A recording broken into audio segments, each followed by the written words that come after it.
એટલે એક વસ્તુ યાદ રાખો, તમે જયારે કોઈ વાંચો છો ને, તમારે આદર ઈ કરવાનો છે કે ઈ જે અર્થમાં બતાવે છે ના, એટલે તમારી અંદર બહુ કેર હોવી જોઈએ કે માનો કે આપણે આ જાણતા નથી કે શું સિદ્ધ કરવા માંગે છે, ત્યાં લગીને એનો અર્થ ન કરાય તો આપણે એનો અનાદર કર્યો કહેવાય. કારણ કે તો આપણો અર્થ એમાં એડ કર્યો.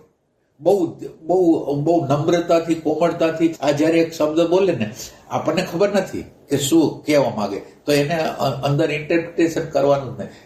એ જે અર્થમાં કરે છે એ અર્થમાં સમજવાની ટ્રાય કરવાની. આનું ધ્યાન રાખવાનું.